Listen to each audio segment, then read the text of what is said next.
Oi, pessoal. Nosso trabalho vai falar sobre a síndrome de burnout. Somos acadêmicas do curso de Terapia Ocupacional da Universidade Federal de Pelotas e nosso grupo é composto pelas discentes Etiane, Luísa e Vitória. A síndrome de burnout é também conhecida como a síndrome do esgotamento profissional, e ela começou a ser estudada em 1970 nos Estados Unidos. O psicólogo estadunidense Herbert Freudenberger foi um dos primeiros a descobrir os sintomas de esgotamento profissional e começar um amplo estudo sobre o mesmo. Muitos trabalhadores da instituição que Herbert trabalhava apresentavam um grande desgaste emocional, assim como perda de motivação e perda de compromisso com o trabalho. E ele chamava esse estado de burnout, que quer dizer queimado ou fundido, fazendo uma analogia com os efeitos do uso crônico de algumas drogas. E a sensação de estar acabado é um tipo de resposta prolongada a estressores emocionais e interpessoais crônicos no trabalho. E essa síndrome, ela tem sido descrita como um resultado da vivência profissional em um contexto de relações sociais complexas que envolvem a representação que a pessoa tem de si mesma e dos outros.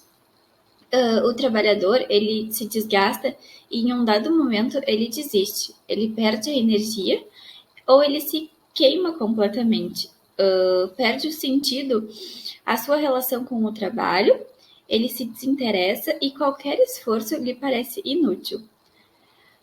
Bom, o Maslow e a Susan Jackson, eles são as primeiras pessoas a sistematizar o conceito e a desenvolver um instrumento para mensurar a síndrome de burnout, que ficou conhecido como o Maslow Burnout Inventory, o MBI, que tem sido utilizado amplamente desde sua descoberta.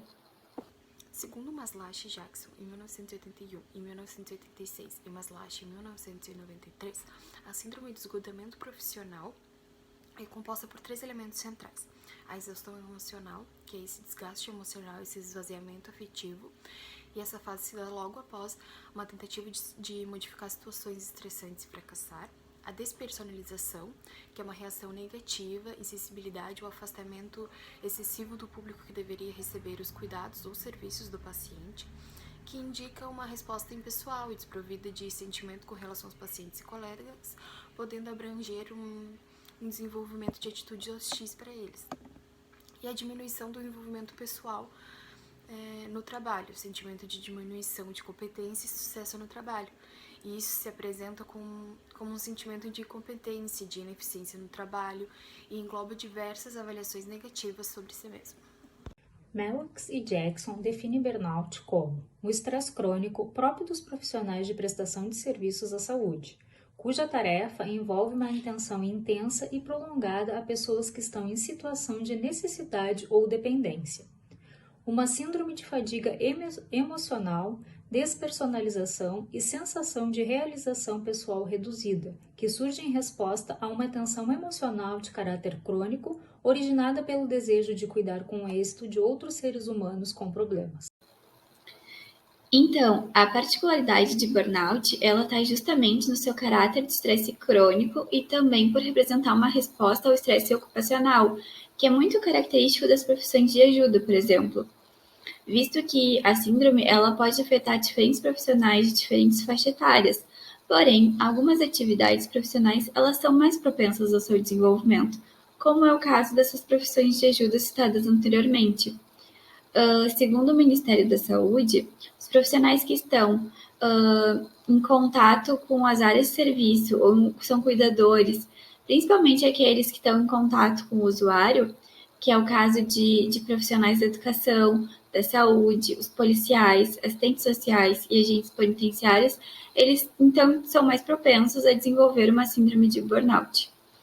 É importante destacar também que ultimamente são descritos aumentos na prevalência da síndrome de esgotamento profissional ou síndrome de burnout em trabalhadores provenientes de algumas mudanças no ambiente de trabalho ou quando o ambiente de trabalho ele passa por algumas transformações organizacionais, como dispensas temporárias do trabalho, como a diminuição da semana de trabalho sem uma reposição de substitutos, como o enxugamento na chamada e reestruturação produtiva.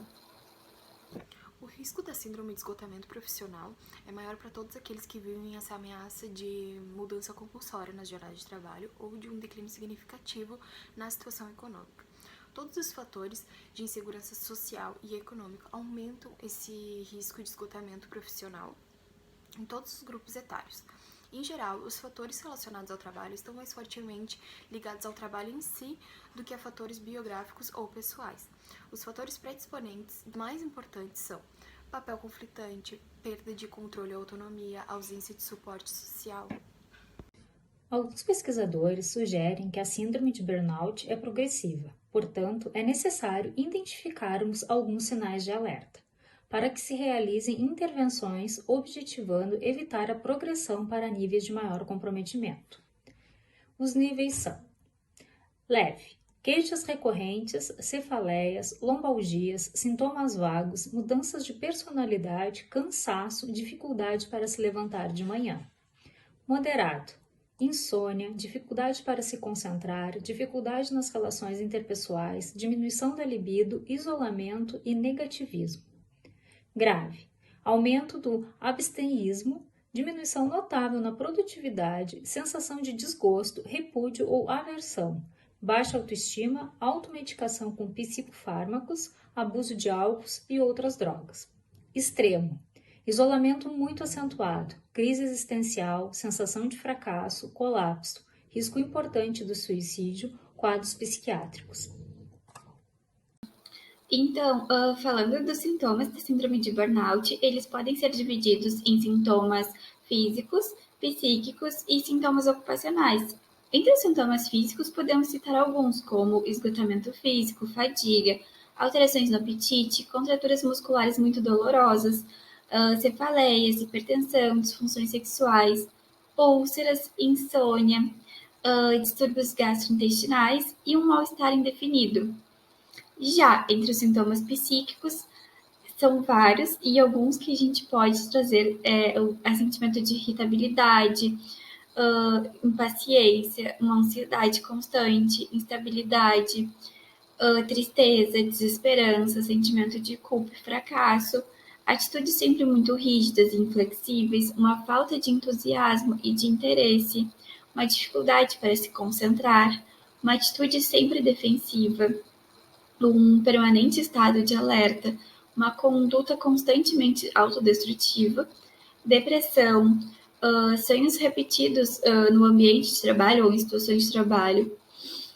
Esses são alguns dos sintomas psíquicos. Já os sintomas ocupacionais, eles incluem condutas muito impulsivas, um contato mínimo com os pacientes, os atrasos, saídas antecipadas, afastamento repetido da área de trabalho, aumento do absenteísmo, um consumo exagerado de café, álcool, tabaco ou de psicofármacos, um envolvimento excessivo, que é quando os trabalhadores levam o trabalho para casa e há um aumento das horas prescritas, e uma dificuldade em compartilhar e delegar.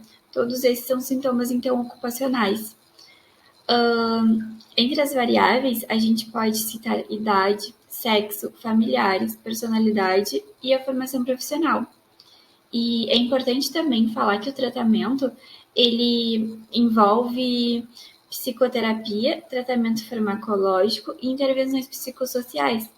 No entanto, a intensidade da prescrição de cada um desses recursos terapêuticos, ele depende da gravidade e da especificidade de cada caso.